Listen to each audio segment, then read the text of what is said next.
Alors, si vous le voulez bien, on va commencer. Alors, bonjour à tous. Bienvenue à ce panel virtuel intitulé L'éducation aux médias à l'heure des grands bouleversements. Et croyez-moi, des grands bouleversements, vous le savez, il y en a beaucoup ces temps-ci. Et je suis sûr que la majorité d'entre vous est passionnée de la question de l'éducation aux médias, particulièrement aux médias d'information. On a indiqué seulement médias dans le titre pour être plus court, plus accrocheur, mais on va se concentrer beaucoup aujourd'hui sur les médias d'information. C'est surtout ça qui nous intéresse. Alors, ce panel virtuel est présenté dans le cadre de la Semaine québécoise de la presse et des médias. C'est un événement qui est organisé par la Fédération professionnelle des journalistes du Québec. Et le panel auquel vous assistez aujourd'hui, bien, lui, il est organisé par le Centre québécois d'éducation aux médias et à l'information. Et nous sommes soutenus par le ministère des Relations internationales du Québec, un soutien précieux. Et nous avons aussi la collaboration du CLEMI, qui est le Centre de liaison de l'enseignement et des médias d'information, qui est un organisme français avec qui le CQMI collabore depuis quelques années déjà. Et c'est une collaboration très précieuse et très fructueuse. Alors, d'abord et aussi, bien, il faut que je me présente quand même. André Lavoie, je suis journaliste indépendant, je suis critique de cinéma, je travaille au journal Le Devoir à Montréal et je suis également collaborateur des médias, des magazines, pardon, Sélection du Reader Digest et L'Actualité. Je suis également un des membres fondateurs du CQMI, du Centre québécois d'éducation aux médias et à l'information. Le CQMI, en fait, c'est un peu particulier parce que ce mois-ci, nous célébrons notre premier anniversaire d'existence. Mais en fait, je vais vous faire un bref historique de ce qu'est le CQMI. Je pense que c'est important de situer un peu le contexte. Qu'est-ce que le CQMI? C'est parti d'un désir de faire de l'éducation aux médias, de sensibiliser les jeunes aux fausses nouvelles également. Et c'est une initiative qui a été développée autour de 2018 par les journalistes Lynn Pagé, F. Baudin et Jeff Yates dans le cadre des activités de la Fédération professionnelle des journalistes du Québec. Et l'an dernier, comme le programme, entre autres la formation 30 secondes avant d'y croire, peut-être que vous en avez déjà entendu parler, cette formation-là était de plus en plus populaire et le programme prenait en expansion. Alors, la Fédération a décidé de sortir en quelque sorte le programme et qu'il soit chapeauté par un organisme sans but lucratif. Et c'est comme ça que certains membres fondateurs du programme ont participé à l'élaboration de l'OBNL que vous connaissez, qu'on connaît maintenant sous le nom de CQMI. Et j'étais à l'époque au CA de la FPJQ et je me suis après ça intégré à l'équipe au conseil d'administration du CQMI. Alors voilà. Donc, et évidemment, je vais le dire tout de suite parce que je sais que si j'attends la fin du panel, je vais l'oublier, mais je suis entouré de précieux collaborateurs, de précieuses collaboratrices et j'aimerais les nommer parce que derrière l'écran, je ne suis pas seul. Il y a plein de gens qui m'ont donné un très, très bon coup de main pour que ce panel puisse avoir lieu. Alors, je remercie tout de suite Doria Romani, Alice Chiche, Roxane Lachapelle, Pascal Lapointe et Eve Baudin qui ont participé à l'organisation de ce panel et qui m'aident aussi aujourd'hui, ne serait-ce que pour le support moral, c'est très apprécié. Alors justement, ben aujourd'hui, je ne serai pas seul, rassurez-vous. C'est pas moi qui vais débattre. Moi, je suis là pour, comme modérateur, comme animateur, pour faire en sorte que les discussions se passent bien et que les idées circulent.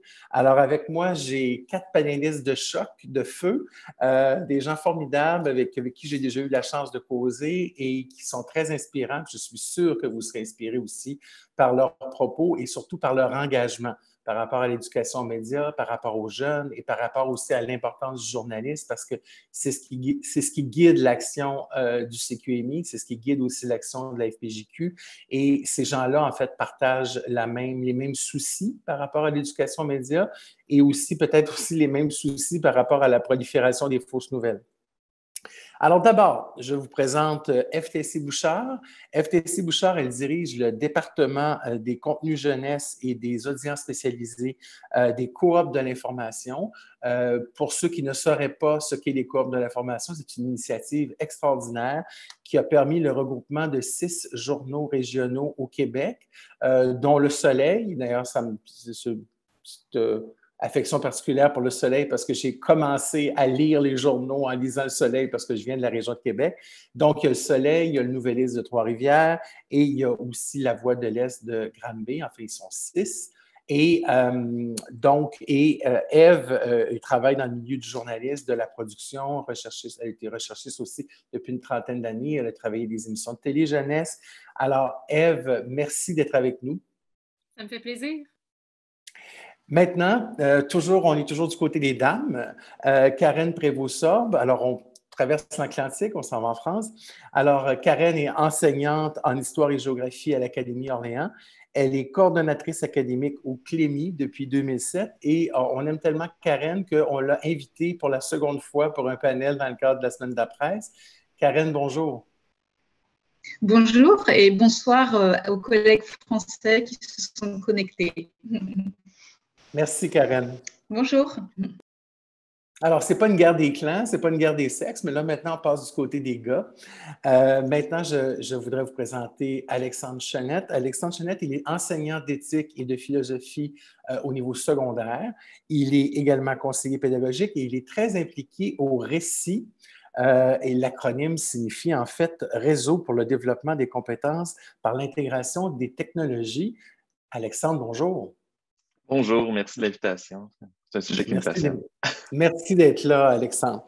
Et le dernier, et non le moindre, Gilles Vanecotte. Alors, Gilles est directeur délégué au journal Le Monde. Il est chargé des relations avec les lecteurs. Le pauvre, si je me fie des fois à ce qu'on reçoit au devoir, je le plains. Enfin, il pourra peut-être nous en parler. Gilles est également membre du conseil d'administration de Entre les lignes. Et Entre les lignes, en fait, ce qui est très intéressant, c'est qu'il y a plusieurs parentés, entre autres dans le fonctionnement avec le CQMI, puisque les journalistes sont porteurs de bonnes nouvelles, enfin, la bonne nouvelle de l'importance du journalisme dans les écoles. Alors, Gilles, en cours de présentation, en cours de panel, il pourra nous en parler plus longuement. Alors, Gilles, bienvenue, merci. Merci de l'invitation. Et donc, effectivement, je porte 2 casquettes ce soir, Entre les lignes et Le Monde. Oui, et en plus aussi, peut-être qu'à un autre moment, ça serait intéressant de parler de votre festival de journalisme, qui est une initiative que je trouve particulièrement intéressante. Alors, comme on le disait, oui, l'autre chose aussi que j'ai oublié de vous dire, chers participants, et non pas seulement les panélistes, on ne pourra pas prendre énormément de questions, mais on pourra quand même en prendre quelques-unes. Alors, si ma dévouée collègue Alice va faire la modération et va pouvoir recueillir quelques questions de l'auditoire. Donc, en cours de panel, en cours de discussion, c'est possible que votre question soit choisie. Donc, si jamais vous voulez poser une question à un ou aux 4 panélistes, identifiez-vous aussi, peut-être aussi dites-nous d'où vous venez, si vous êtes de la France ou du Québec, ça serait intéressant de savoir les origines des gens qui posent des questions. Alors, donc, c'est pas certain qu'on puisse prendre toutes vos questions, mais Alice va se charger de faire le tri et de me les transmettre. Et moi, bien sûr, en bon journaliste, des questions, j'en ai. Alors, je vais m'empresser justement de poser la première question à nos panélistes, de leur demander d'abord, parce que bon, le thème est très vaste, l'éducation média à l'heure des grands bouleversements. Et les grands bouleversements, écoutez, je vous en nomme quelques-uns en ce moment. Évidemment, nous sommes tous en pleine pandémie depuis plus de 2 ans. Là, maintenant, s'ajoute depuis quelques mois l'invasion russe en Ukraine. Il y a une polarisation politique qu'on voit dans différents pays du monde et entre autres, on le voit récemment, enfin encore plus en ce moment aux États-Unis depuis quelques jours, avec une possibilité que la Cour suprême décide d'invalider des droits concernant l'avortement. Écoutez, c'est infini, hein, les points de tension sans parler des autres guerres qui ont cours depuis déjà quelques années, on a commencé à la Syrie, au Yémen, au Soudan. Donc, tout ça, et bien sûr, je n'ai même pas encore parlé des changements climatiques. Alors, tout ça fait en sorte qu'on est dans un climat légèrement anxiogène. Et je me demandais si vous croyez que les médias d'information contribuent à faire en sorte d'augmenter notre anxiété ou si c'est notre façon de s'informer qui fait en sorte que ça nourrit nos craintes, ça nourrit nos incertitudes. Au fond, je vais résumer ça un peu bêtement, est-ce que c'est un sale temps pour bien s'informer? Alors, je ne sais pas qui voudrait commencer parmi les 4 panélistes. Peut-être Gilles, nous dire un peu ce qu'il pense du contexte dans lequel on est en ce moment et si c'est favorable ou pas à l'éducation, aux médias et aussi peut-être à ce que j'appellerais peut-être l'hygiène informationnelle. Alors, vous l'avez dit, effectivement, vous avez déroulé un certain nombre de sujets d'actualité et c'était des sujets anxiogènes. Donc, qu'est-ce qui est anxiogène? Est-ce que c'est les médias ou est-ce que c'est l'actualité? C'est l'actualité et les médias en sont une chambre d'écho. Donc, quand l'actualité est anxiogène, les médias le sont aussi. Après, je pense que chacun doit aujourd'hui reprendre le pouvoir sur son information. On peut se laisser balader par l'actualité, passer des heures et des heures, voire des journées entières devant des chaînes d'information continue ou d'autres médias, et effectivement tomber en pleine dépression parce que l'actualité n'est pas très rigolote. Mais on est tous des citoyens et des citoyennes, on a tous le choix entre une panoplie de médias qui est absolument énorme, des médias généralistes, des médias spécialisés, des médias indépendants, des médias d'État, des médias engagés, des médias d'information générale. Donc il y a le choix. Donc moi, je ne dirais pas que la période est difficile de ce point de vue-là. L'actualité est difficile à suivre. Elle est aussi effectivement pleine de sujets anxiogènes qui peuvent amener les gens à perdre un peu les pédales s'ils n'arrivent pas à prendre leur distance avec cette actualité. Donc je dirais que c'est à chacun et chacune d'entre nous de prendre le contrôle de son information et de ses canaux d'information. Et on va évidemment très vite parler à ce moment-là d'éducation aux médias, parce que pour être capable de reprendre le contrôle de son information et de choisir ses médias de façon, on va dire, éclairée, il faut avoir un certain nombre d'outils. Un certain nombre d'outils que l'éducation aux médias et à l'information doit nous donner. Et il faut bien constater que depuis l'arrivée d'Internet, il y a maintenant 30 ans, il y a eu un grand déficit d'éducation, notamment effectivement dans les écoles, mais également dans les familles. Également, les médias ont leur part de responsabilité. Mais aujourd'hui, je crois qu'on est tous conscients de ce déficit d'éducation. Depuis maintenant pas mal d'années, l'éducation aux médias et à l'information est un sujet qui monte et qui prend de plus en plus d'importance. Et effectivement, c'est vers ça c'est à ça qu'il faut s'intéresser.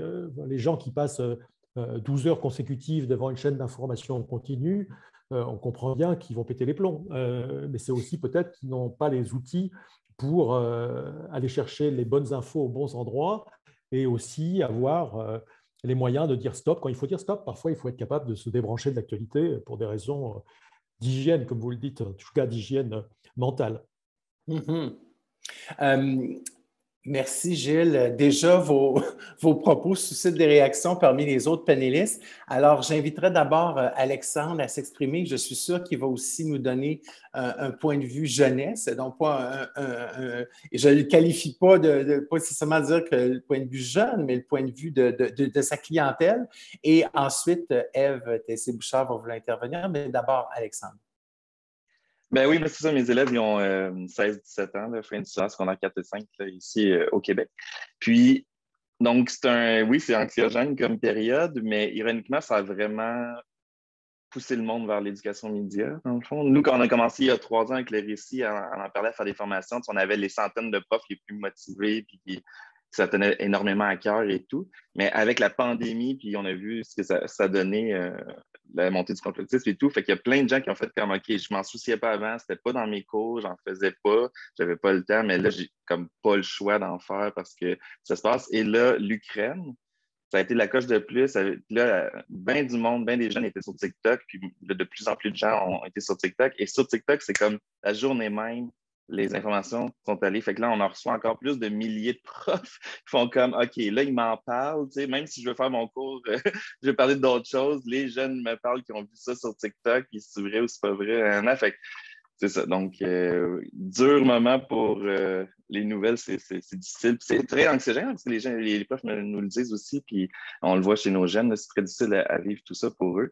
Mais en même temps, ils ont soif de savoir puis de bien s'informer. Puis ils posent beaucoup de questions. Mm-hmm. Merci Alexandre. D'ailleurs, c'est très drôle parce que je lisais récemment un article disant que TikTok était un immense vecteur de désinformation. Je sais que après Ève, je vais passer la parole à Karen et on discutait entre autres des curieux effets de TikTok. Et ce qu'il faut aussi savoir sur TikTok, on n'a pas besoin de savoir danser, ce qui est mon cas. Là. Je ne suis pas dansé, je ne suis pas sur TikTok.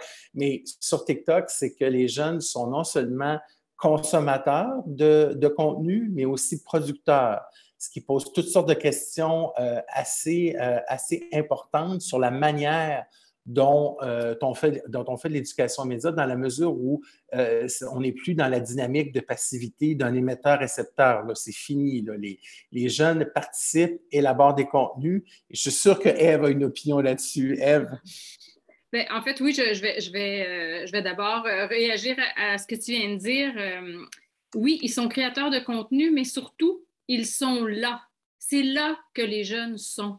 Et quand Alexandre dit que, bon, les profs se tournent vers TikTok ou les jeunes se tournent vers TikTok, c'est pas nécessairement pour en produire ou pour aller danser, mais parce qu'ils savent qu'ils vont trouver aussi là probablement un Ukrainien ou probablement un prof qui a fait quelque chose et ils sont habiles pour trouver leur contenu quand même et c'est là qu'ils c'est là qu'ils se tiennent. C'est là qu'ils trouvent toutes sortes de folies, mais c'est là aussi qu'ils trouvent toutes sortes d'informations qu'ils doivent apprendre à valider, bien entendu. C'est notre rôle en éducation média. Mais sur TikTok, on le voit de plus en plus, il y a de plus en plus d'informations très valables.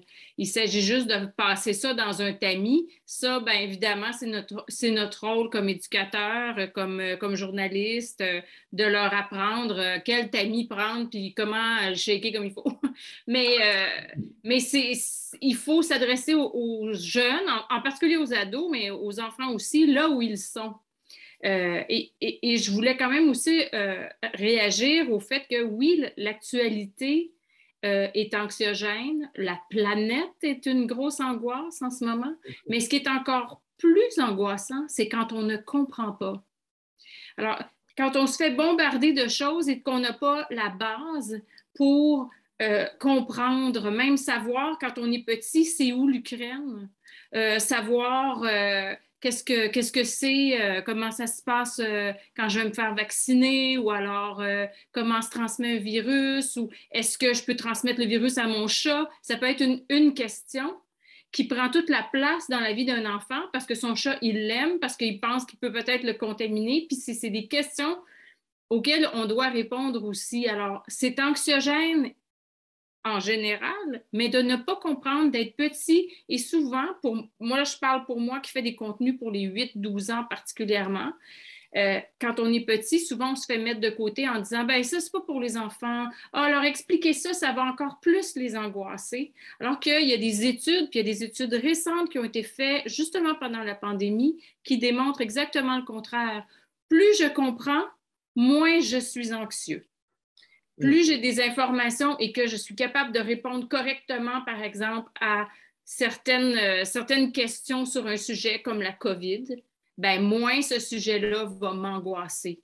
Alors, c'est important aussi de l'avoir en tête. Même pour les adultes, on prend souvent pour acquis que les adultes ont une base commune et on se rend compte, avec grand regret, quand on est sur les réseaux sociaux et on se rend compte qu'il y en a beaucoup qui ont manqué le cours 101 et qu'on devrait, nous aussi, se remettre en question et le donner, ce cours-là 101, à tout le monde. Mm-hmm. C'est très drôle, Ève, parce que j'ai longtemps donné des ateliers d'initiation au cinéma pour les jeunes et beaucoup de gens disaient « Mais pourquoi tu fais ça? Tout le monde va au cinéma, donc tout le monde comprend le langage cinématographique, c'est inné, mais C'est pas vrai. Et je pense que le langage de l'information, c'est la même chose. Et un autre point intéressant de Ève en disant que lorsqu'on s'informe bien et qu'on comprend les choses, notre anxiété baisse, c'est le même principe que l'éco-anxiété.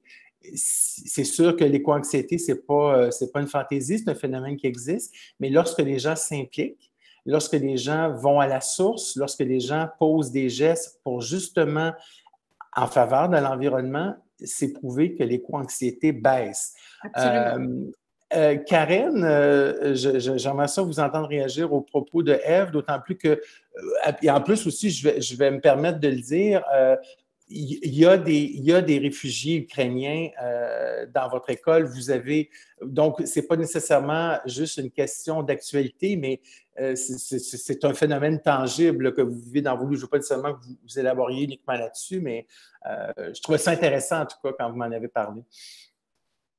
Oui, dans mon académie, dans l'académie d'Orléans-Tours, on accueille des enfants, des adolescents ukrainiens, mais j'y reviendrai après, mais surtout, je voulais rebondir sur la question, est-ce que le contexte actuel est favorable à faire de l'éducation aux médias, à l'information? Je pense que le contexte actuel est plus que jamais favorable à faire de l'éducation aux médias, à l'information, et au contraire, ça montre bien aussi l'urgence de faire de l'éducation aux médias, à l'information, et j'ai envie de dire que ce n'est pas vraiment un contexte actuel. Si on prend vraiment le cas de la France, nous, on est dans cette urgence vraiment de faire de l'éducation aux médias parce qu'on a une actualité particulièrement difficile, anxiogène, surtout depuis 2015.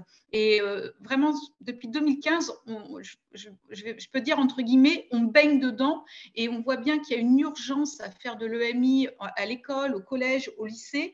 Mais surtout, ce que ça nous apprend, c'est qu'il faut repenser la manière de faire de l'éducation aux médias parce que parallèlement à ce contexte particulièrement anxiogène, il y a un contexte aussi technique, numérique, informationnel, médiatique qui a fortement évolué et la collègue Ève le disait, notamment l'importance que prend TikTok dans les pratiques informationnelles et médiatiques des jeunes nous pousse justement à renouveler nos approches en éducation aux médias, à davantage s'appuyer sur les pratiques informationnelles et médiatiques des élèves et justement aussi peut-être à repenser nos dispositifs d'enseignement en EMI et plus largement, repenser aussi nos objets d'enseignement en éducation aux médias, à l'information.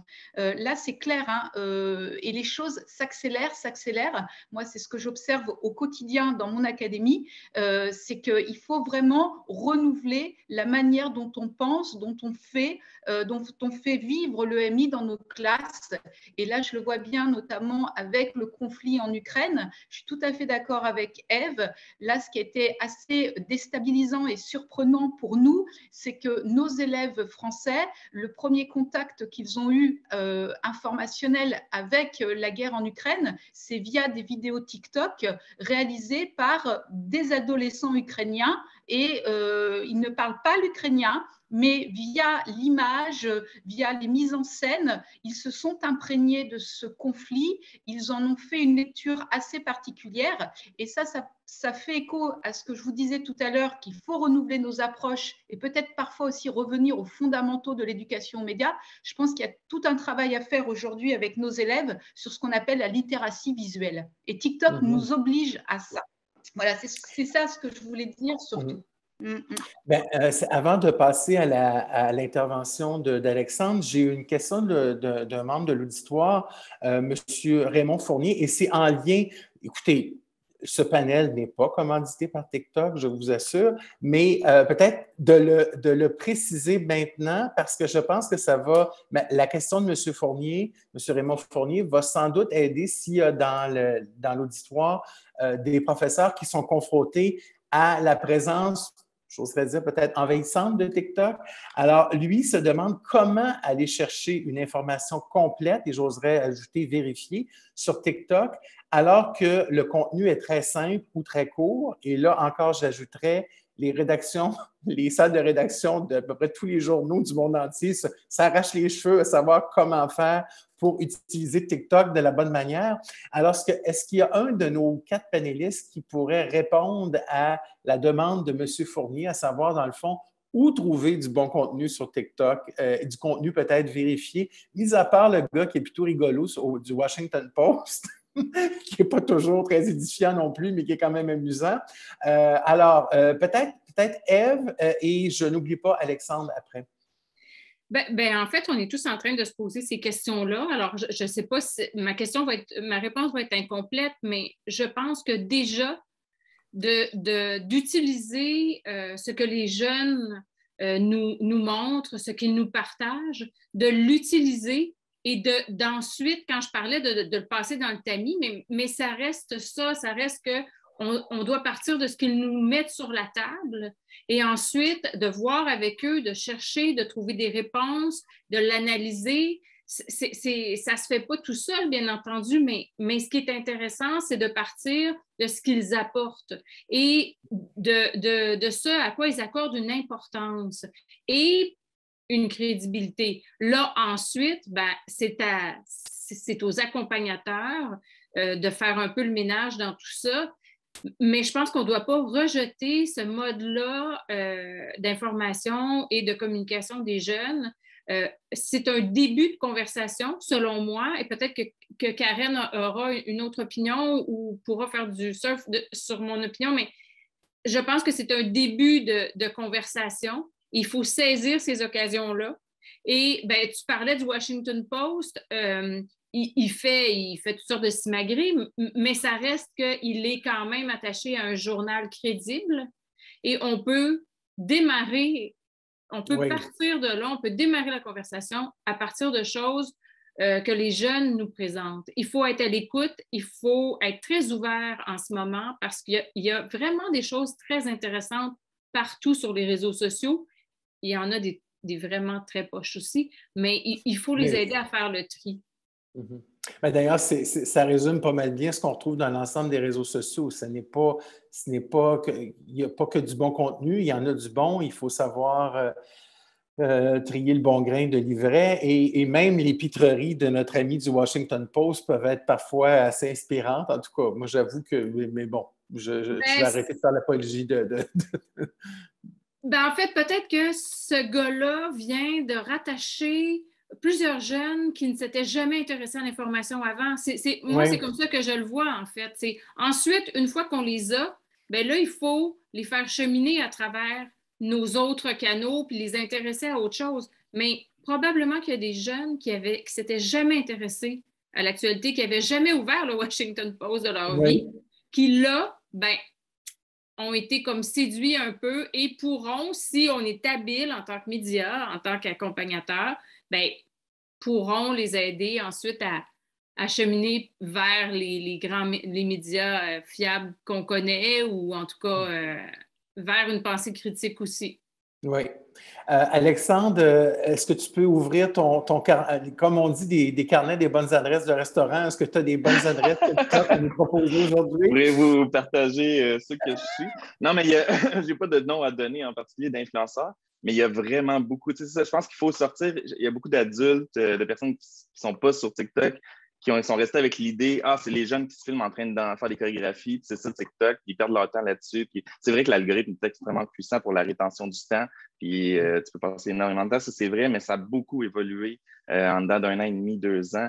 Maintenant, il y a plein de chaînes, puis des créateurs qui font du contenu de différent, parce que on dirait des fois les médias traditionnels, justement, c'est un bon point que tu nommais, ils essayent de voir comment on peut embarquer là-dessus parce que c'est tellement différent de ce qu'ils ont l'habitude de faire. Ouais. Fait que c'est souvent des nouvelles personnes. C'est fou quand même le contenu de qualité que tu peux créer en dedans de 3 minutes. C'est un art d'avoir toutes ces informations juste là, puis d'avoir le langage des jeunes, puis la dynamique.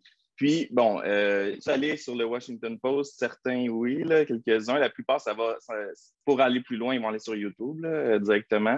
Puis là, c'est ça ne veut pas dire qu'ils vont trouver du contenu de qualité à ce niveau-là. Mais je vais revenir sur le point, c'est vrai que ça a intéressé des jeunes de plus en plus vers les médias et l'information parce qu'il y avait vraiment un désintérêt de l'actualité chez les jeunes quasi total avec les débuts des médias sociaux. Là, ils s'en foutaient quand même pas mal, mais c'est vraiment avec TikTok que là, étant donné que ça se mélange à ce qu'ils voient dans leur newsfeed, que là, ils font comme, OK, il y a beaucoup d'empathie face au conflit ukrainien. Donc, je voulais revenir sur ces points-là, de défaire un peu les les préjugés qu'on peut avoir face aux jeunes. On se tourner vers la sociologie, là, des gens comme Jean-Philippe Warren qui ont travaillé là-dessus. On pense que ils sont dans une mort de désinformation puis ils comprennent rien, mais ils veulent pas se faire bullshiter, là, ils veulent trouver la vérité, là, les jeunes, puis c'est ça qu'ils veulent, là, avoir des stratégies pour trouver. Fait que, les aider à trouver c'est quoi des bons comptes TikTok, de faire le trait avec eux, de modéliser comme prof, comme adulte, comme enseignant, c'est super gagnant de prendre le temps de le faire. Finalement, on se rend compte qu'il y en a 39 % qui disent qu'ils ne checkent jamais l'information. Mais quand il a demandé aux adultes, dans le fond, c'était 64 % des adultes qui vérifiaient jamais. Fait que, somme toute, il ne faut pas généraliser, il n'y en a pas une pareille, là. Mais statistiquement, ils sont quand même plus alertes, puis ils sont au courant. Là, ils sont très au courant qu'il y a de la désinformation. Là. En tout cas, la plupart d'entre eux, là, ils savent bien qu'il ne faut pas prendre tout pour du cash. Voilà. Donc, c'est mon petit laïus ils sont plus allumés que bien des gens pensent. Mais il y a beaucoup de travail à faire. Mais... Oui. Peut-être que ça montre que je n'ai pas de préjugés envers les jeunes, mais que j'en ai peut-être un peu envers TikTok, mais bon. Tranche de vie, avant de passer à Karen, hier, j'étais dans une classe pour donner une formation de 30 secondes avant d'y croire. Et dans la formation, on fait un petit quiz où on essaie de départager quelle est la vraie nouvelle, la fausse. Et j'avais 2 nouvelles un peu absurdes, mais une était vraie. Et une étudiante... un peu dans un esprit de confrontation, elle n'était pas d'accord avec la nouvelle qui était vraie en disant qu'elle la trouvait absurde, mais que l'autre nouvelle qui était fausse, elle la trouvait vraie et son argument, c'était de dire qu'elle l'avait lue quelque part. Alors, ça vous donne une idée que parfois, il faut travailler fort et il faut partir de loin, mais je ne dirais pas que j'ai réussi à la convaincre d'aller au-delà et justement de faire la démarche que je propose et que les gens du CQMI proposent et que tous les gens qui font de l'éducation aux médias proposent, c'est-à-dire aller à la source, vérifier, s'assurer qu'on utilise ou qu'on consulte une source fiable. Mais j'avoue que l'argument de « c'est vrai parce que je l'ai lu », j'avoue que j'ai eu quelques secondes où j'ai été déstabilisé. Alors, voilà. Il y a Karen qui voulait intervenir, mais Alexandre, peut-être après, je reviendrai à vous si ça vous va, même si je sens la frustration à travers mon écran. Karen, allez-y. Je vais faire vite pour vite laisser la parole à Alexandre, mais je partage totalement ce qu'a dit Ève, surtout ce que je voudrais ce que nous, on essaye de faire passer comme message au Clémy dans nos actions d'éducation aux médias à l'information, c'est que par rapport aux pratiques médiatiques et informationnelles des jeunes, il faut surtout garder une posture ouverte et très positive sur ce qu'ils font, sur ce qu'ils voient, et ne pas perdre de vue que ça ne reste que des enfants ou des adolescents, et que s'informer, c'est une tâche complexe, et que ça s'inscrit sur un travail au long cours, qui s'inscrit sur la longue durée. Et j'ai envie de dire que l'éducation aux médias à l'information, ce n'est pas que réservé aux jeunes, aux adolescents, aux scolaires. J'ai envie de dire que l'éducation aux médias à l'information, c'est tout au long de la vie. Et comme vous l'avez rappelé, il y a aussi un travail à faire avec des adultes beaucoup plus âgés. Et contrairement aux idées reçues, et on le voit bien, nous, dans nos établissements scolaires, on a des jeunes qui s'intéressent à l'information, mais s'informer, ça peut être très compliqué. Et comme Anne Cordier, qui est spécialiste en sciences de l'information et communication dans notre pays, le rappelle souvent, s'informer, c'est naviguer dans une jungle. Donc, ce n'est pas si évident que ça. C'est pour ça que c'est un travail qui doit être fait de manière régulière dans nos établissements scolaires. Ça doit être répétitif, ça ne doit pas être le coût d'une simple séance pédagogique ou une séquence. Ça doit être quelque chose qui s'inscrit sur un temps long, tout au long du parcours scolaire de l'élève. Et je pense qu'on a tendance à oublier que s'informer, c'est très, très complexe et c'est de plus en plus complexe dans la société dans laquelle on vit, et d'autant plus que notre société se complexifie, et c'est dur d'aborder la complexité du monde avec les jeunes, et c'est dur aussi parfois d'être confronté à la complexité du monde. Et ça, je pense qu'il ne faut jamais qu'on l'oublie. Ça ne reste que des jeunes et des adolescents en construction, et s'informer, c'est très complexe. Voilà, je voulais surtout le dire, qu'on reste très positif par rapport à ce qu'ils peuvent faire. Oui, merci. Merci Karen de le rappeler parce que c'est toujours la posture que moi, personnellement, j'essaie d'avoir quand je vais à la rencontre de jeunes et je l'ai fait depuis plusieurs années. En fait, moi, je peux vous donner mon truc, c'est de me rappeler l'adolescent et l'enfant que j'étais. Moi, adolescent, je lisais le cahier Art et spectacle du Soleil et l'actualité internationale ne m'intéressait pas du tout, alors qu'aujourd'hui, je suis un passionné de politique internationale et sincèrement, adolescent, ça paraissait pas tellement que je m'enlignais vers ça. Alors, je n'oublie pas Alexandre qui voulait intervenir, mais Gilles voulait probablement nous donner sa meilleure adresse TikTok ou son compte personnel où il danse peut-être. Alors, Gilles, pas nécessairement voulu réagir sur TikTok, mais peut-être que oui. Non, Est-ce oui, qu'il y a un équivalent, grand guignolesque du Washington Post au monde sur TikTok? Je ne crois pas. je ne crois pas que ce soit dans la même catégorie. OK, mais par contre, c'est ça que je voulais dire, justement, il ne faut pas non plus opposer médias sociaux, réseaux sociaux et médias traditionnels, ou en tout cas aux grands médias, parce que de plus en plus de médias, vous parlez du Washington Post, mais c'est le cas également en France et c'est le cas du monde, sont présents sur ces réseaux sociaux. Nous, au Monde, on est présents sur Facebook, Instagram, YouTube, Twitter évidemment, mais également depuis 5 ans sur Snapchat, l'autre réseau moins important que TikTok, mais qui touche quand même un public particulièrement ciblé d'adolescents et de jeunes.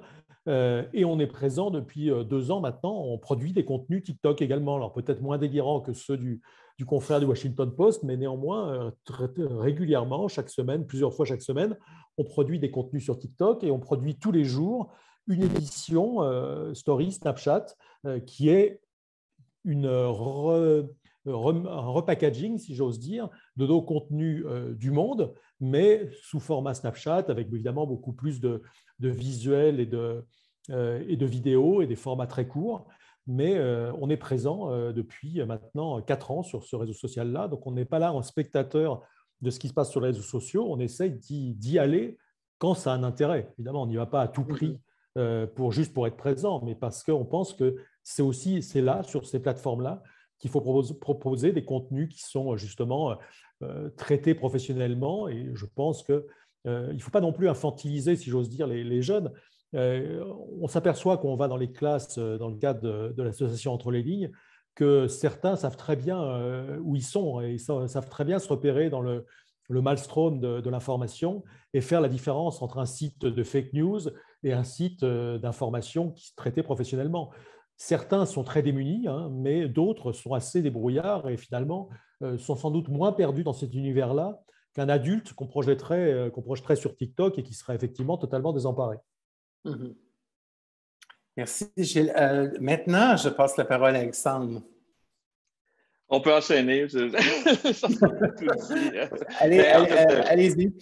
OK. Si je peux dire un truc, c'est intéressant aussi de voir à quel point les compétences informationnelles sont transformées. L'éducation aux médias aussi, avant, on leur disait reste bien longtemps sur un site Internet, passe ton temps à regarder, à déchiffrer, puis finalement, on se rend compte que ce n'est pas ça qui est utile pour eux autres. Puis avec les travaux de Weinberg aux États-Unis, puis les fact-checkers, qu'est-ce qu'ils font? C'est de sortir, maintenant, ce qu'on leur dit, c'est de sortir là, puis d'aller contre-vérifier, justement, en 3 minutes, tu as vu quelque chose.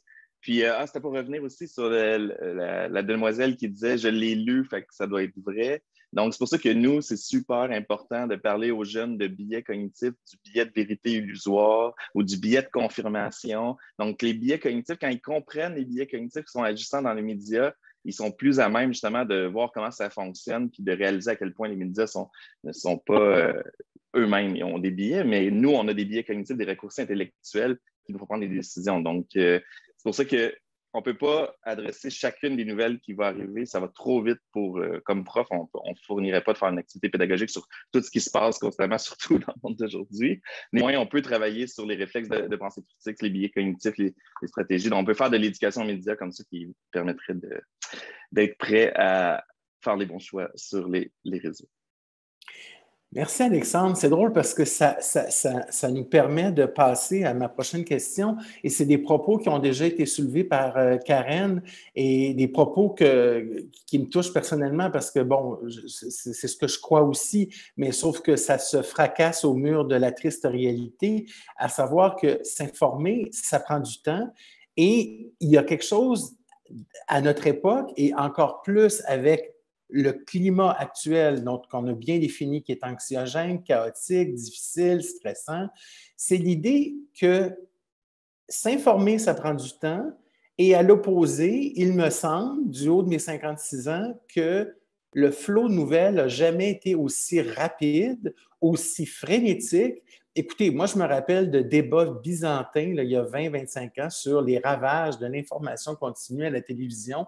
Écoutez, il me semble, pourtant, je ne suis pas si vieux que ça, là, mais j'ai l'impression que ça...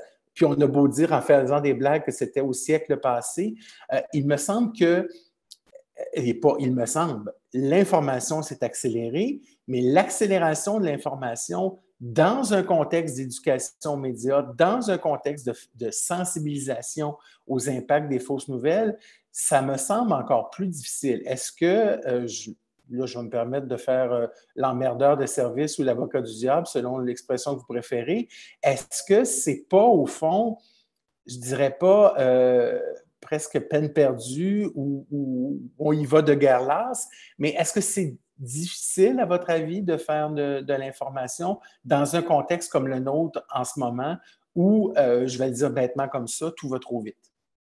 Qui veut se lancer? Karen, voulez-vous prononcer? Oui, Gilles, allez-y. Ève avait... Ah oui, Ève a levé la main, donc je vais y aller avec Ève. Et Gilles, je ne vous oublie pas après. Alors, Ève, allez-y. Ben justement, parce que tout va vite, je pense qu'il faut vraiment offrir des endroits où ça va moins vite et où on prend le temps. Depuis 2 ans, on produit un fil d'actualité quotidien pour les enfants en collaboration avec Télé-Québec, donc pour les 8-12 ans. En date d'aujourd'hui, il y a 7854 enfants qui sont abonnés à ce fil-là et qui reçoivent leurs nouvelles à chaque jour, qui sont triés par une équipe de journalistes, qui sont vulgarisés et auxquels les enfants peuvent aussi réagir, reposer des questions, commenter ou simplement dire « Oh my God, que c'est triste » et avoir un écho de d'autres jeunes qui pensent comme eux. Et cet arrêt-là, c'est ce moment-là qu'on leur offre quand on s'arrête et qu'on leur remâche un peu ce qui se passe, même pour les adolescents, et je pense qu'on devrait le faire aussi pour les adultes, mais d'arrêter et de bien expliquer et d'avoir un genre de rendez-vous ou alors un lieu où on sait qu'on va pouvoir prendre le temps de comprendre. Moi, je pense que c'est une des clés, ça, pour absorber ce qui se passe et être moins anxieux et se faire un esprit critique, parce que c'est toujours ça, hein, c'est à ça qu'on revient, c'est avoir un esprit critique. Si je ne sais même pas il est où le pays, il y a des chances que je puisse dire des niaiseries après parce que je ne connais pas ma géographie. Ou alors, si je ne sais pas qui sont les protagonistes, il est possible que je les mélange. Donc, c'est juste de revenir à la base et ça prend effectivement, dans ce monde où on est bombardé, mais constamment, ça prend un lieu où on peut se poser. Si on veut comprendre l'actualité, si on veut faire baisser notre anxiété, ça peut être de danser puis de jouer de la musique, mais si on s'intéresse à l'actualité, il faut donner des lieux comme ça où les gens peuvent se poser et peut-être même poser des questions. On n'accueille pas souvent les questions parce que ça va vite, puis on pense qu'on a tout expliqué, puis qu'on pense qu'on connaît notre public, mais quand on a la chance de donner une tribune et de recevoir des questions, on se rend rapidement compte que, oh, ça, c'est quelque chose qu'on n'avait pas vu dans notre radar du tout. Et il faut répondre à cette affaire-là qu'on pensait évidente ou alors qui peut-être a l'air très, très... Je vais vous donner un petit exemple, mais par rapport à l'Ukraine, Vladimir Poutine, on était au début du conflit, on expliquait qui était qui, etc. Puis là, il y a eu beaucoup d'enfants qui ont eu l'impression que, en général, les gens étaient vraiment des intimidateurs de Vladimir Poutine, puis que personne ne voulait le comprendre, puis qu'il y avait sûrement des raisons. Et il y a un enfant qui a fait un commentaire et qui a dit « imaginez-vous, si vous, là, votre nom de famille, c'était Poutine, vous en auriez eu, hein, de l'intimidation. Les gens auraient ri de vous depuis que vous êtes petit. C'est peut-être ce qui lui arrive. » Et là, nous, on s'est dit, il y a quelque chose qu'on doit expliquer de très, très simple et que, son nom, nous, on l'explique comme ça, on le dit comme ça, Poutine, on l'écrit comme ça. Pourquoi on l'écrit comme ça?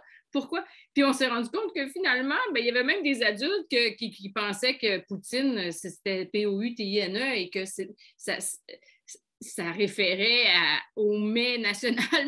Mais c'est des petites choses qui font qu'après ça, là, tu redresses, tu dis, voici, c'est un russe, voici comment ça s'écrit, voici pourquoi dans le monde, on a décidé de l'écrire de cette façon-là ou de l'autre façon en anglais. Et voici son parcours à ce gars-là. Pourquoi on pense que peut-être que c'est un méchant. Mais ça reste que des fois, c'est des petits détails, mais ça part en vrille. Puis ça, c'est un détail que je vous raconte qui est plutôt rigolo, mais il y en a plein comme ça qu'on échappe en cours de route et qu'on doit essayer de rattraper. Puis c'est avec le dialogue qu'on le fait.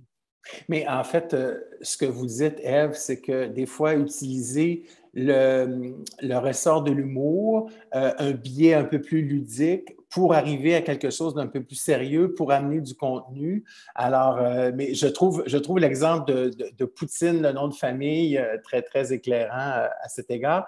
Il y a Gilles, je crois, qui voulait intervenir. Même s'il n'a pas levé la main. Est-ce que c'est bien le cas, Gilles? Oui, c'était le cas. Mais je n'oublie pas Karen et Alexandre, soyez sans crainte.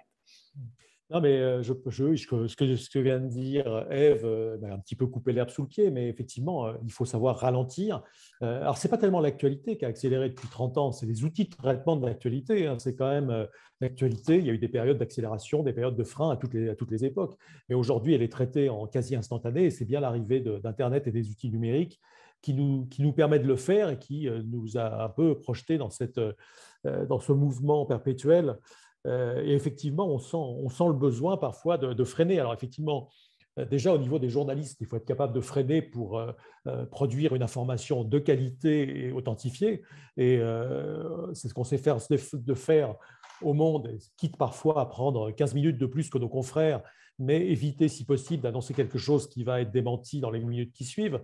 Donc il faut accepter de ne pas être le premier, on ne peut pas être dans la course au scoop en permanence. Effectivement, c'est mortifère et ça conduit les médias à faire des erreurs. Donc ça, c'est effectivement pas la façon dont on voit les choses. Et justement, face à cette prolifération de fausses informations, de complotisme, moi, je suis assez tenté de dire que les bases déontologiques du journalisme, celles que j'ai apprises à l'école de journalisme quand j'avais 20 ans, c'est-à-dire exactement il y a plus de 35 ans maintenant, elles sont toujours valables aujourd'hui. C'est-à-dire qu'Internet est passé par là, la révolution numérique est passée par là, mais les règles de base du journalisme, qui est d'aller chercher l'information à la source, de la vérifier, de faire preuve de rigueur, d'indépendance, d'honnêteté, sont plus valables que jamais aujourd'hui. Et c'est justement ça, je pense, qui fait la différence entre des médias qui regagnent la confiance des lecteurs, des auditeurs, des spectateurs. Et j'ai vu que la question de la confiance était abordée par certains des personnes qui écoutent notre discussion.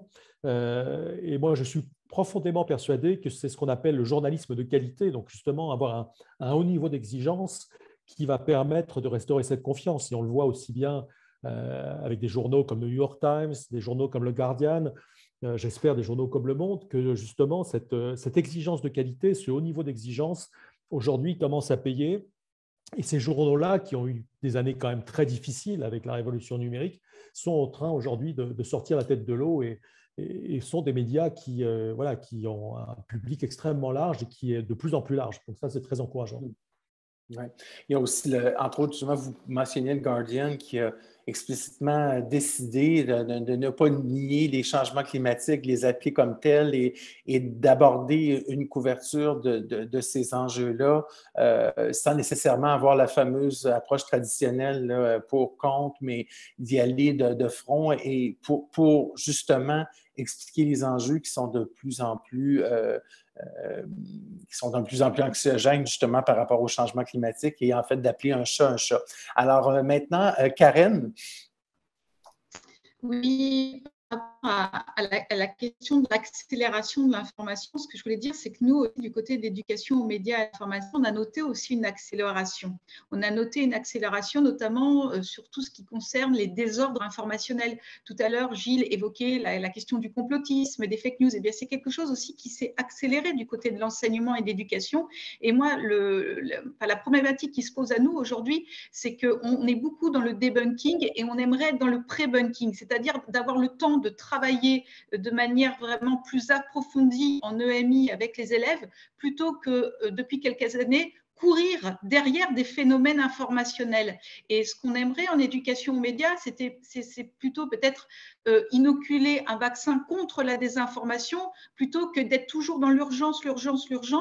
Et c'est pour ça que depuis notamment quelques mois, on va dire maintenant depuis 1 an, on essaye aussi de freiner les choses du côté d'éducation aux médias et à l'information, notamment du côté du CLEMI, et de revenir aux fondamentaux de l'éducation aux médias et à l'information, de ne pas toujours être dans cette course effrénée pour éteindre le feu, mais de revenir aux fondamentaux, de revenir sur des pratiques médiatiques, de revenir sur ce qu'est une information, sur qui fait l'information, comment se fabrique, comment se diffuse l'information. On revient vraiment à l'essence, vraiment aux fondamentaux de l'éducation aux médias, plutôt que de courir derrière des phénomènes informationnels et désinformationnels. Ça ne veut pas dire qu'on les nie, c'est qu'à un moment donné, je pense qu'il vaut mieux peut-être réorienter les choses.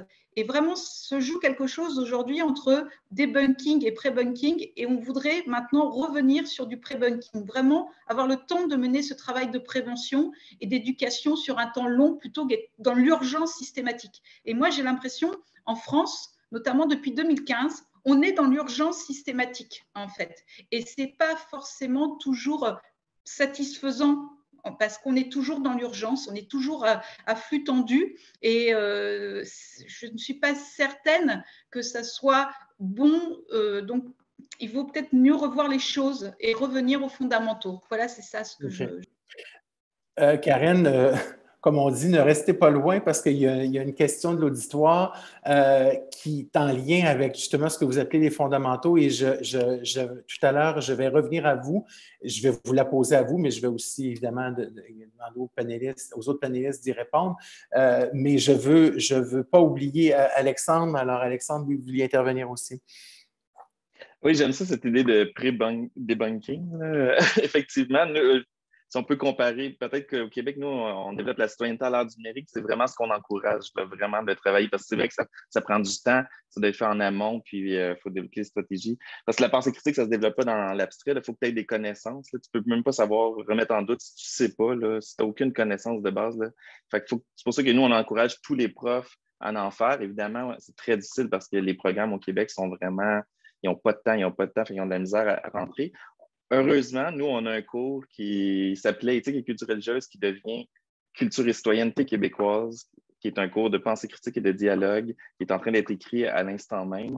Donc, cette notion-là de temps, elle est essentielle. Ça prend du temps pour connaître la société, pour traverser avec eux. Il y a bien des jeunes qui ne comprennent pas ce qui se passe en ce moment, les relations internationales. Il y a beaucoup de questions qui ne sont pas répondues. Et malheureusement, dans les 10 dernières années, les cours de CR à l'époque, d'éthique et culture religieuse, ont été charcutés un peu partout à travers le Québec. Moi, c'est le gros... J'ai réalisé ça. J'ai été chanceux d'avoir une option pour en faire plus. Moi, je les voyais tous les jours. Je suis la seule personne, finalement, au Québec, de les voir aussi souvent. Puis c'est fou ce que tu peux faire quand tu les vois à tous les jours. Tu peux vraiment prendre le temps puis approfondir puis voir tous ces enjeux-là. Mais dès que j'ai sorti de ma classe, j'ai vu que dans plein de centres de services scolaires, ces périodes-là ont été charcutées, données à d'autres trucs. Donc, ça va être important de redonner du temps pour ce cours de citoyenneté-là pour que des spécialistes puissent prendre le temps avec les jeunes d'aborder ça à fond puis de faire un construit du primaire au secondaire. C'était mon petit laïus à ce niveau-là. Donc, l'importance du temps, il faut se le donner, puis il faut que les politiques aussi aient le courage de le donner aux profs qui courent toujours après le temps. C'est la question de Joachim est en lien avec ça, avec l'idée de prendre le temps, avec les fondamentaux, comme le disait Karen. Il lui dit les réseaux sociaux sont pertinents pour rejoindre les jeunes, mais avec des sujets complexes, comme par exemple la COVID, la guerre en Ukraine. est-ce qu'il ne faudrait pas les encourager à la lecture régulière des médias traditionnels? Et j'entends des profs que je connais qui sont déjà en train de rire avant la fin de la question. Pas que Joaquin, votre question n'est pas bonne, au contraire, mais il y en a qui, je crois, ont abdiqué. Mais Karen, c'est de votre faute. Vous avez parlé des fondamentaux et je n'ai pas pu m'empêcher de penser à vous en lisant cette question. Alors, j'aimerais que vous soyez la première à y répondre. Est-ce que un éventuel. Est-ce que dans le fond, je vais être méchant, là, est-ce que dans le fond, c'était pas un peu comme le retour du vinyle ou la fétichisation de la cassette vidéo plutôt que le DVD? Enfin bref, un retour aux médias traditionnels. Est-ce que vous y croyez? Est-ce que c'est possible? Est-ce que si on prend le temps de le faire, est-ce que vous pensez qu'on peut développer peut-être de nouvelles postures, de nouvelles façons de s'informer chez des jeunes qui, bien sûr, n'ont pas ce réflexe-là pour des raisons historiques et sociologiques qu'on connaît très bien. Alors, lancez-vous, Karen. Alors, nous, c'est ce qu'on fait en formation. On ne renonce absolument pas aux médias que vous appelez traditionnels. C'est-à-dire, comme l'a dit Ève, partir des pratiques médiatiques et informationnelles des jeunes, c'est la première étape. C'est le moyen de les réaccrocher à l'actualité, à l'information, aux médias. On part de ce qu'ils connaissent, on part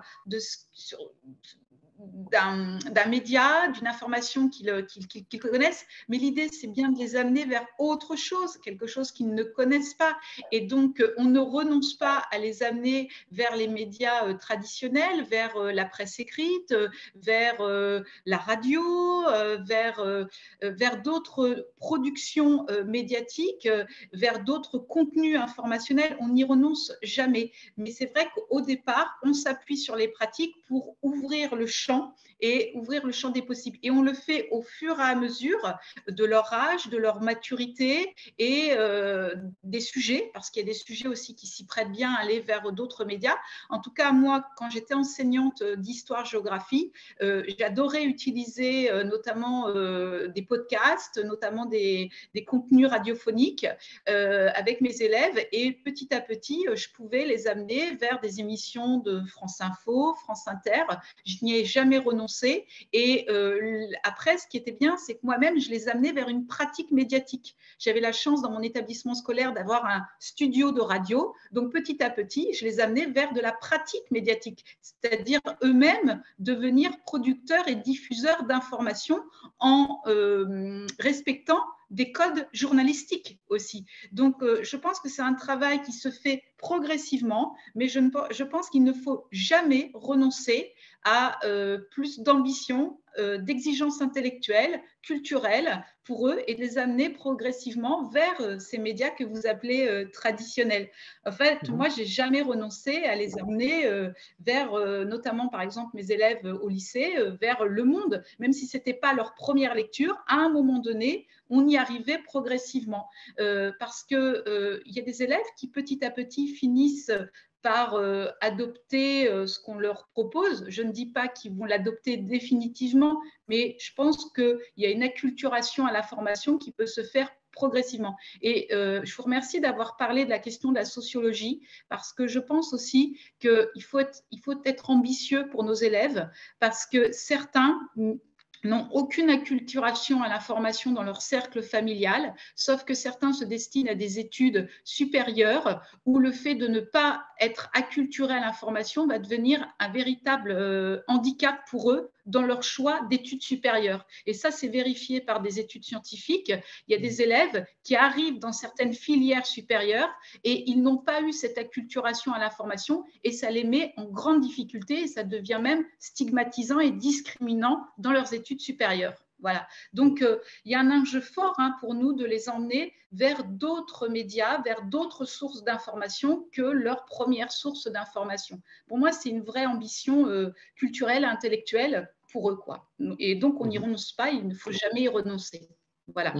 Oui, et d'ailleurs, je pense que c'est dans vos propos, l'idée que des amener, partir de leurs intérêts et de les amener vers les médias, c'est mieux de dire, ben, il faut que tu lises Le Devoir, il faut que tu lises Le Monde, il faut que tu lises le Washington Post. L'idée, tu t'intéresses au foot, tu t'intéresses aux jeux vidéo, tu t'inquiètes par rapport à la COVID. Voici des chemins qui peuvent t'amener vers une meilleure information. Ève. Ben, moi, je nous poserais la question suivante. Qu'est-ce qu'on a fait pour que les jeunes s'intéressent à nos médias et qu'est-ce qu'on a proposé dans nos médias traditionnels pour que ces cohortes-là viennent nous voir et se sentent inclus? Ma réponse, c'est pas grand-chose depuis de nombreuses années. Et quand on va, par exemple, même dans les universités, donner des cours ou qu'on parle avec des jeunes qui ont entre, je ne sais pas moi, 16 et 20 quelques années, on se rend compte qu'ils n'ont aucune fidélité à aucun média, si on le sait, mais aucun réflexe non plus de se tourner vers les médias ou un média en particulier ou les médias d'ici. On en a quand même plusieurs. Ils n'ont pas... ils ne l'ont pas vu sur la table comme nous quand on était jeunes parce qu'il est numérique. Alors, ils n'ont pas feuilleté le journal nécessairement. Ils ne l'ont pas vu physiquement tout le temps. Et on n'a pas adapté notre façon de parler aux jeunes. On veut qu'ils viennent chez nous, mais sans avoir ce qu'il faut pour les intéresser. Et donc, on veut avoir de la visite, mais on ne les accueille pas et on leur offre pas quelque chose qu'ils trouvent bon. On leur offre pas, il n'y a rien d'attrayant tellement. Donc, il faut aussi se poser la question sur qu'est-ce que nous, on a fait pour les attirer. Et ça, bon, sans vouloir faire la promotion là, de ce qu'on pense chez les coops, mais on est quand même en train de justement refaire cette espèce de chemin-là en disant, bien, proposons des choses pour que les enfants et les jeunes reviennent vers nous. Et proposons, par exemple, un média que pour les enfants qui, peu à peu, leur montrera qui sont les journalistes, comment ça fonctionne, qui les intéressera à l'actualité, qui les amènera à peut-être aller voir après ça, le grand frère média.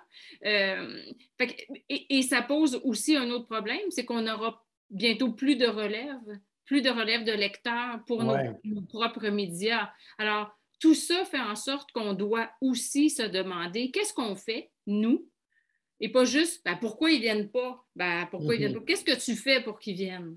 Je pense qu'il faut vraiment se remettre en question, nous aussi. D'accord. Merci, Ève. Alexandre.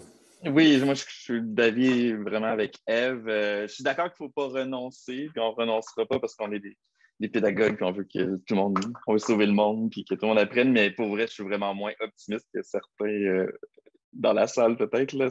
Moi, je n'y crois pas. Là. Je ne pense pas que ça va arriver qu'on va tout retourner au journal papier traditionnel. Et... Non, tu sais, oui, les podcasts, c'est un bon call, l'utilisation de caricatures. Fait que je suis d'accord que comme prof, nous, on doit justement faire lire des articles, utiliser les médias traditionnels, puis les accompagner là-dedans, puis le faire pendant nos temps d'enseignement, mais de penser que le soir, ils vont commencer à s'abonner. Ça va être comme tu parlais, le vinyle. Là. La grosse majorité des gens, ils sont sur Spotify, puis ils n'achètent pas des vinyles. Ça va être la même chose avec les jeunes. Il va y en avoir une couple qui va s'abonner à des journaux plus traditionnels, mais la grosse majorité du monde, c'est pas comme ça qu'ils s'informent, puis ça reviendra pas. Là. Moi, j'y crois pas, je pense pas. Là. Désolé parce que vous êtes une salle de journalistes. Non. Ça fait peut-être mal en on est journaliste, on est habitué au discours cynique et apocalyptique. C'est dans notre ADN. Mon intention n'était pas apocalyptique ou cynique de dire. Je pense qu'il y a des belles choses qui peuvent se faire encore. Ça ne veut pas dire. Transformation des médias traditionnels ne veut pas dire fin de l'information. C'est ça qu'il faut faire attention. Là. Souvent, il y a des personnes qui associent ça. Fait que je voulais apporter cette nuance-là. Donc voilà, oui, les intéressés, c'est absolument. Là, ce que disait Ève, là, je vais à fond là-dedans. Et comme pédagogue, nous, de prendre le temps de le faire parce que c'est ça, quand il y a plein de familles où ça ne fait pas partie de littérature familiale où on n'écoute pas les actualités et tout, donc c'est d'autant plus important d'avoir ce lieu-là privilégié de prendre le temps de le faire. Merci Alexandre. Alors Gilles, qui travaillent, est-ce qu'il faut dire qu'ils travaillent dans un média traditionnel? Je pense que c'est le qualificatif le moins sexy de ce panel. Oui, et puis un média comme le nôtre, comme Le Monde, ne ressemble plus du tout aujourd'hui à ce qu'il était il y a 20 ans. Donc, le terme média traditionnel, je pense que ça nous renvoie aux médias des années 80-90. Bon, nous, on est aujourd'hui, on n'est plus un journal, on n'est plus un quotidien, même si le journal papier existe toujours. On est un média d'information générale et on a fait notre transition numérique. Donc, mais moi, je ne suis pas tout à fait d'accord avec ce qui vient d'être dit, parce que je pense que les enfants n'ont jamais consommé de médias traditionnels. Ils n'ont jamais acheté de journaux. On commençait à acheter le journal quand on était étudiant, quand on était jeune adulte. Je ne connaissais pas d'enfants dans ma génération qui achetaient le journal. Parfois, on ouvrait le journal des parents, parfois on regardait le journal télévisé avec les parents, mais je pense que les enfants aujourd'hui sont beaucoup plus familiers avec l'actualité qu'ils n'étaient il y a 30 ou 40 ans. Il y a 30 ou 40 ans, l'actualité était tenue à distance des enfants. Les enfants les plus favorisés, on leur apprenait à lire des journaux, voilà, mais c'était on va dire dans les bonnes familles. Mais la plupart des enfants n'étaient pas du tout préparés et n'étaient pas du tout familiers de l'actualité. C'était un univers complètement séparé. Aujourd'hui, avec les réseaux sociaux, effectivement, l'actualité s'invite dans leur univers. Mais il y a énormément de médias qui sont venus investir ce public-là. Je pense effectivement à certains médias traditionnels qui sont allés à la rencontre de ce public-là, comme je le disais avec l'exemple de notre édition sur Snapchat, mais aussi des nouveaux médias qui font du très bon journalisme, qui s'adressent à un public plus jeune, qui sont des médias comme il y a eu BuzzFeed, Brut en France, le HuffPost, enfin des médias qui se sont adressés à un public plus jeune et qui ont un public beaucoup plus jeune. Et nous, notre public aujourd'hui, on le voit se diversifier au niveau âge, mais il ne faut pas attendre effectivement d'un gamin de 10 ou 12 ans qui se plonge dans la lecture d'un journal ou qui consomme de la radio ou de la télé comme on le faisait nous.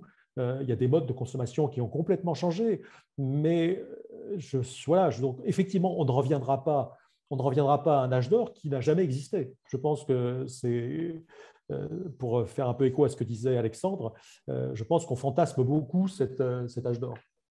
Mm-hmm. Est-ce que vous diriez que, dans un autre ordre d'idée, qu'on on a brièvement évoqué la question, Karen en a parlé, est-ce que les enseignants, croyez-vous, en général, puis je pense qu'Alexandre ne sera pas d'accord ou va être d'accord, tout dépendant comment je formulerai la proposition, à savoir si les enseignants en général sont bien outillés pour faire en sorte que les médias d'information traditionnels ou non traditionnels puissent s'inclure dans la démarche pédagogique, ou si vous les sentez seuls, est-ce qu'ils crient dans le désert? Je sais que les conseillers pédagogiques sont là justement pour les outiller, mais il y en a qui se sentent pas outillés pour parler de la COVID, de l'Ukraine, ou qui sont outillés pour en parler, mais qui ne sont pas outillés pour utiliser les médias d'information pour appuyer peut-être leur démarche pédagogique. Alors, je ne sais pas qui veut réagir à ça, qui est d'accord ou pas d'accord avec ça, mais est-ce que vous sentez en fait que les enseignants sont capables d'adapter leur pédagogie et de la teinter de ce que leur proposent les médias d'information, que ce soit dans une démarche pédagogique comme celle ou une démarche de sensibilisation comme celle du CQMI, celle entre les lignes, de celle du CLEMI. Un enseignant dans une classe avec un média d'information, est-ce qu'il est démuni ou est-ce qu'il peut, dans le fond, avoir les bons outils pour bien travailler avec les médias? Peut-être Karen et ensuite Ève. C'est une question complexe, hein. C'est très complexe comme question parce que nous, dans notre système français, notamment dans les lycées, on a des enseignants qui sont experts normalement de cette question-là. Ce sont ce qu'on appelle les enseignants documentalistes. Ce sont des enseignants qui peuvent intervenir auprès des élèves, que ce soit au collège ou au lycée, sur la question de l'éducation aux médias à l'information. Si j'écarte ces enseignants-là qui ont une certaine expertise, restent toutes les autres disciplines. Eh bien, c'est un petit peu plus complexe que ça parce que l'EMI étant chez nous un enseignement transversal avec aucune heure dédiée, c'est un petit peu plus compliqué. Et Et en plus, dans notre formation initiale, hein, en tant qu'enseignant de différentes disciplines, on n'a pas forcément tous fait de l'éducation aux médias et l'information dans notre formation initiale. Donc, parfois, lorsqu'on arrive en classe, jeune enseignant, on n'a jamais fait d'éducation aux médias et à l'information. Donc, bien souvent, ça se fait, on bricole, on tâtonne, on s'auto-forme, ou alors on peut bénéficier d'actions de formation dans notre académie. C'est le cas, le CLEMI en fait pour les enseignants du premier et du second degré. Mais pour l'instant, il y a eu quand même, je tiens à le dire quand même, depuis quelques années, il y a eu quand même une volonté assez forte de renforcer l'éducation aux médias et à l'information dans notre système éducatif. Mais dans les faits, on a une très forte disparité de formation chez les enseignants, et il y a vraiment un parent pauvre chez les enseignants. Ce sont les enseignants qui interviennent chez les tout petits. Eux sont très peu formés à l'éducation aux médias, à l'information. Donc nous, c'est très compliqué, malgré des efforts très importants. Voilà. Karen, je pense que c'est l'heure de prendre une gorgée d'eau parce que sinon vous allez vous étouffer en direct. Prenez soin de vous. Alors, je vais en profiter pour passer la parole à Ève. Ben, je pense comme Karen que les enseignants ne sont pas accompagnés et leur formation n'inclut pas nécessairement l'éducation aux médias. Par contre, là, on a une super belle occasion au Québec de faire un pas en avant avec le nouveau programme d'éducation à la citoyenneté québécoise et de proposer des pistes d'accompagnement aux éducateurs, aux enseignants. Là, ça fait partie du programme. Si là, on ne l'apprend pas, là, cette occasion-là, on ne l'apprendra jamais. Donc, il faut, oui, les former, et il faut aussi leur proposer des activités clés en main, des choses faciles à utiliser, qui ne sont pas obligés de passer une soirée à essayer de décortiquer. Ils prennent cette affaire-là, ils font l'activité en classe, ça marche bien, ça les encourage. C'est comme ça qu'on va réussir à en faire adhérer de plus en plus. Si ça vient simplement de la volonté d'un enseignant chez lui qui essaie de patauger là-dedans, on n'y arrivera pas. Là, on a le programme qui va sortir, qui va être en essai dès septembre et qui va être implanté en 2023. Et il faut la saisir, cette occasion-là. Nous, le CQMI, tous les gens qui travaillent en éducation média, il faut vraiment sauter à pieds joints dans cette occasion qui est très importante. Merci, Ève. Alors, je cède la parole aux conseillers pédagogiques qui rencontrent des professeurs et qui peut-être trouvent qu'ils sont bien peu ou pas du tout outillés à parler d'éducation aux médias. Alexandre. Bien, effectivement, là, on n'en parle pas en formation initiale, puis c'est très long, changer de formation initiale. Là. Ça, je réalise là, à quel point c'est loin là, de la réalité. Là. C'est dur à changer. Là. Fait que ça, c'est un gros problème. Ils ne sont pas formés pour le faire. Fait que là, on essaie des accompagnés qui ont le fait. On rencontre plusieurs milliers, mais on n'est pas assez. Là. Nous, on le fait. Il y a beaucoup de bénévolat. Là. Dans le fond, techniquement, nous, c'est une tiers de personnes, conseiller pédagogique en éducation. Il y a une chance que le curieux, 30 secondes, l'agence Science Presse, les décrypteurs, Civics, Contrôleur, il y a plein d'initiatives, il faut le savoir, là, au Québec, là, puis en France aussi, mais plein d'organismes qui s'y intéressent, qui développent du matériel pédagogique. Puis nous, on fait des activités clés en main plus collées sur la classe puis la réalité du prof, puis des profs du primaire, du prof du secondaire. Donc, on met des contenus libres de droit, des activités d'apprentissage qu'ils peuvent refaire, comme il faut toujours vérifier, ça se peut ou pas, sitenum.ca pour aller trouver notre matériel pédagogique gratuit et qui est partagé et utilisé par les profs. Mais on ne fournit pas. Là, comme je dis, l'intérêt augmente de plus en plus, mais on est 3, dans le fond, à le faire parce qu'on y croit vraiment. Mais techniquement, on est un tiers de personnes. Fait que, oui, là, le moment est clé, comme Ève le disait. Le nouveau cours, on va former tous les profs du primaire, on va former tous les spécialistes au secondaire. Donc, c'est le temps d'investir pour que ce soit bien fait et corriger les erreurs du passé dont on vit avec les conséquences aujourd'hui. Merci Alexandre. D'ailleurs, c'est bien de le dire aussi, c'est pas parce que là, je veux changer de chapeau et mettre celui du CQMI, mais par exemple, nos formations, elles sont gratuites. On va dans les écoles gratuitement. Mais une fois se dit que c'est gratuit, il n'en demeure pas moins qu'il faut organiser ça dans l'horaire d'une classe. Et il faut se déplacer et tout ça. Donc, ça ne veut pas dire que c'est gratuit, que c'est nécessairement très simple, toujours à organiser, mais au moins la barrière monétaire n'est pas là. Et il y a beaucoup d'outils comme ça qui peuvent être très intéressants et qui ne coûtent rien. Mais en fait, ce que ça coûte, comme je dis souvent, ce n'est pas parce que c'est gratuit que ça ne coûte rien. Des fois, ça te prend du temps aussi de l'intégrer à la démarche pédagogique. Alors, je cède la parole à Karen qui, je crois, a retrouvé sa voix. Oui, ce que je voulais dire aussi par rapport à la question de l'accompagnement des enseignants, que ce soit en formation initiale ou en formation continue, ce que je voulais dire, c'est quand même en France, notamment depuis 2015, on a aussi une offre importante qui est faite de la part des médias, et ça, je trouve ça très bien, et il faut quand même le souligner. Il y a un investissement très fort en France de la part de nombreux médias pour accompagner les établissements scolaires, les enseignants, pour développer des projets, notamment sur des temps longs avec les scolaires. Et c'est vrai qu'on a beaucoup de médias professionnels, d'associations qui interviennent notamment aux côtés du CLEMI pour développer des projets. Et chez nous, on a aussi une semaine de la presse et des médias dans l'école qui a lieu la 3e semaine de mars et qui mobilise un grand nombre d'établissements scolaires et d'élèves et d'enseignants et de médias.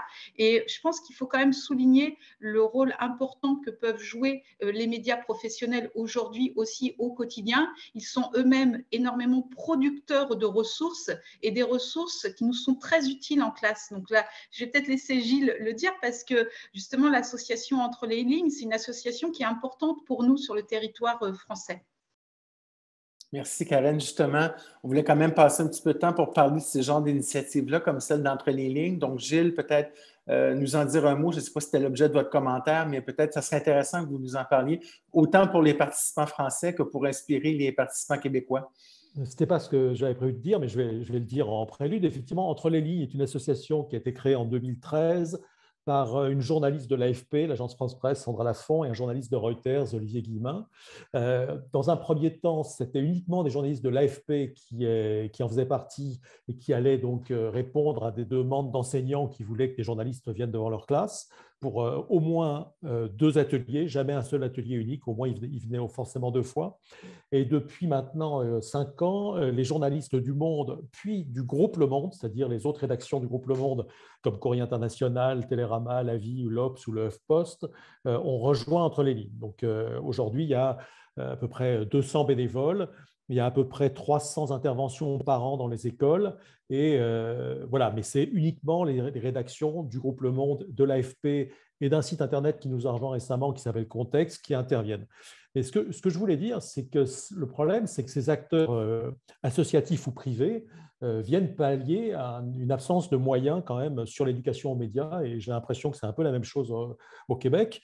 Le sentiment que j'ai, c'est que les enseignants sont quand même beaucoup laissés à eux-mêmes et que tout dépend des démarches individuelles d'enseignants qui sont intéressés par cette matière-là, notamment d'enseignants, professeurs documentalistes qui sont souvent nos interlocuteurs, mais que les beaux discours qu'on entend dans la bouche des personnalités politiques ne se traduisent pas tellement dans les faits.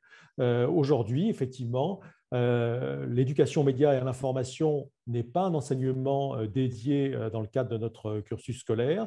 Ça dépend vraiment de la bonne volonté d'un enseignant qui trouve souvent des ressources en venant voir des associations comme le nôtre. Donc nous, l'agence France Presse est un organisme d'État, mais le groupe Le Monde est une entreprise privée. Et donc, ça conduit des entreprises privées à jouer ce rôle, qui est un rôle de service public, qui est insuffisamment occupé, je pense, par la puissance publique. Et je pense qu'il y a un vrai décalage entre les discours et les faits et les moyens mis à disposition des enseignants sur cette éducation aux médias et à l'information. C'est extraordinaire, Gilles, parce que votre commentaire est justement en lien avec ma dernière question. J'aimerais vous faire vivre un fantasme. Rien de douteux, rien de discutable. Le fantasme que je voudrais matérialiser pour vous, c'est que je réussis pendant 1 minute à faire apparaître le ministre de l'Éducation de nos pays, de nos sociétés respectives, Alors, vous avez le ministre de l'Éducation devant vous, chers panélistes, et vous avez le droit de leur demander ce que vous voulez, en lien, bien sûr, avec l'éducation média dans les écoles. Alors, si vous aviez le ministre québécois ou le ministre français de l'Éducation, que lui diriez-vous? Que lui demanderiez-vous? Est-ce que vous le sermonneriez ou est-ce que vous le... la parole est à vous, comme on dit. Ben, je vais continuer puisque j'ai... Alors, Gilles, oui. Je vais continuer puisque c'est dans la lignée de ce que je viens de dire. Ce que je lui demanderais serait quelque chose de très simple, c'est de faire de l'éducation aux médias à l'information une matière à part entière, avec des heures dédiées, et pas une semaine par an. C'est très bien la semaine de la presse, mais ce n'est pas du tout suffisant, mais avec des heures d'enseignement hebdomadaire et d'en faire d'une matière d'enseignement à part entière. OK. Message reçu. Merci, Gilles. Alors, les autres panélistes qui veut se prêter à l'exercice fantasmatique? Alexandre? Il y avait Ève avant moi. Non, tu avais levé la main, j'ai levé la main après toi. OK, donc, oui, moi, si on peut demander ce qu'on veut, effectivement, je demanderais un cours d'éducation aux médias qui pourrait tomber dans notre champ 14, et même qui enseigne citoyenneté et culture québécoise, qui doublerait notre temps d'enseignement. Donc, ce serait ça, là, de laisser aux spécialistes le temps dans le parcours scolaire pour le primaire aussi de pouvoir le faire, puis de parler à fond d'éducation aux médias et d'investir aussi pour la production de matériel libre. Tu sais, ils ont besoin les profs, je te parle en tant que prof aussi, là, et CP, mais on a besoin de choses qui soient de qualité, bien faites. Nos fins de semaine et nos soirs sont déjà pris. Là. Ça finit jamais. Fait qu'on a besoin qu'il y ait du monde qui nous fournisse du matériel de qualité, gratuit, qu'on peut ajuster, transformer. Fait que d'investir pour la production de trucs comme ça, ça serait vraiment génial et fantastique et utile.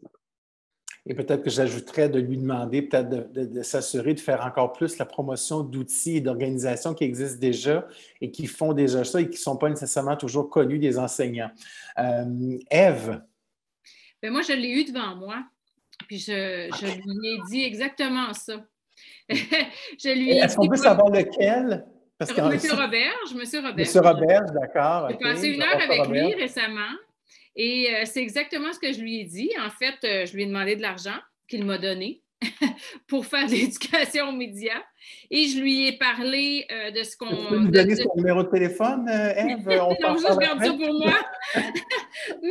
mais quand même, je lui ai parlé du CQMI. Je lui ai parlé de ce qui se passait dans les écoles secondaires avec 30 secondes avant d'y croire.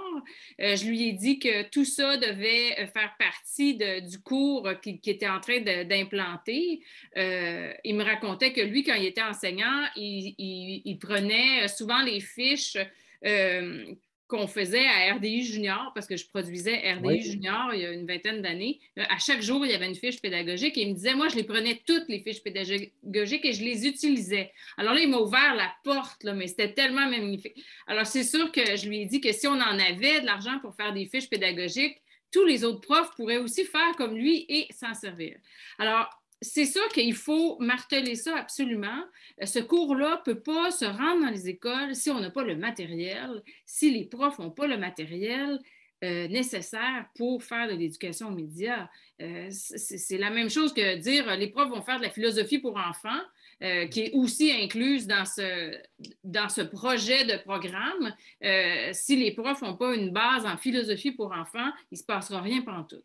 Alors, c'est un peu ça. Il faut talonner, il faut le redire, puis il faut leur écrire. Et puis, bon, là, nous, on a réussi à avoir un petit montant pour en faire des fiches pédagogiques à partir de septembre prochain, qu'on va rendre disponible pour les enseignants, mais en même temps, il n'y en aura jamais trop. Et puis, il faut soutenir ça. 30 secondes avant d'y croire, il faudrait être capable de l'adapter pour le primaire. C'est tout ça, là. Il faut vraiment pas lâcher le morceau avec M. Roberge. Si vous le croisez, passez-lui le message. On attend son numéro de téléphone dans le chat en ce moment. On va tout le texter. Oui, elle ne le savait pas, mais ça sera à Karen à répondre en dernier et peut-être en même temps aussi amorcer notre conclusion, Karen. Je sais que c'est une lourde responsabilité, peut-être prendre une petite gorgée d'eau avant. Allez-y, Karen, je vous fais confiance. Alors, nous, pour notre futur ministre de l'Éducation nationale, puisqu'on est dans une période transitoire, moi, ce que je souhaiterais, ce n'est pas forcément que l'éducation aux médias et à l'information devienne une discipline à part entière, parce que qui dit discipline, ça veut dire que ce sera seulement certains professeurs qui se chargeront de cette discipline. Moi, ce que je souhaite, c'est que l'EMI reste un enseignement porté par toutes les disciplines, parce que c'est un enseignement qui est directement lié à des enjeux de citoyenneté. On est tous citoyens, donc on devrait tous pouvoir, en tant qu'enseignants, porter cette discipline, quelle que soit notre discipline. Par contre, ce que moi j'aimerais que, parce que je sais en plus que là, dans le public, il y a des gens qui font la même chose que moi, qu'ils soient enseignants documentalistes, formateurs Clémy.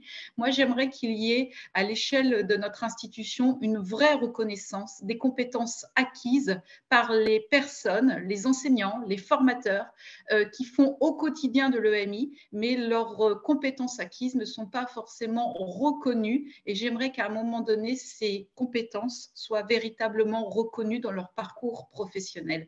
Parce qu'aujourd'hui, faire de l'EMI, c'est un enjeu fort pour notre société, un enjeu fort pour la citoyenneté. Et si c'est un enjeu aussi fort qu'on le dit, à ce moment-là, il faut que les compétences soient pleinement reconnues pour tous les enseignants qui font vivre l'EMI au quotidien, auprès des élèves et dans les classes, dans le premier comme dans le second degré. Voilà, c'est tout ce que je voulais dire. Quelle merveilleuse conclusion, quel magnifique mot de la fin. Karen, je pense qu'on va vous réinviter l'année prochaine. Écoutez, c'est ce qui termine ce formidable panel virtuel avec 4 panélistes généreux, inspirés, inspirants, avec qui ça a été un bonheur du début à la fin de collaborer. Je les remercie du fond du cœur. Je voudrais aussi vous remercier tous les participants qui ont été à l'écoute de ce panel et j'espère que ça vous a aussi inspiré. J'espère que vous avez pris des notes, que vous avez pris en note certains sites, certaines adresses, certaines bonnes idées, que vous allez les appliquer dans vos classes, que vous allez les partager avec vos collègues. C'est ça le but aussi. Je veux aussi en profiter pour remercier la Fédération professionnelle des journalistes du Québec, le ministère des Relations internationales du Québec, le Clémy, avec qui le CQMI collabore, et aussi, je veux absolument remercier la formidable équipe du CQMI que j'adore. C'est un bonheur de travailler avec eux. Alors aujourd'hui, les panélistes le savent, ça fait des années que j'anime, que je donne des formations, mais c'était ma première animation d'un panel virtuel. J'aurais survécu à l'exercice, je vous en reparlerai peut-être un jour, mais je vous remercie de votre attention, de votre générosité, de votre grande contribution intellectuelle. Vous nous avez beaucoup inspirés. Alors, écoutez, à tout le monde, une bonne semaine de la presse et des médias, en tout cas particulier au Québec, et continuez à être aussi engagés, dévoués pour l'éducation aux médias. C'est important pour nos jeunes, c'est important pour notre citoyen, tous les citoyens, c'est important pour nos démocraties. Alors, sur ce message un peu pompeux, je vous salue bien bas, je vous remercie et passez une excellente fin de journée. Au revoir. Bonne soirée aussi à nos amis français. Portez-vous bien et encore un grand merci aux panélistes. Au revoir. Merci. Merci. Au revoir.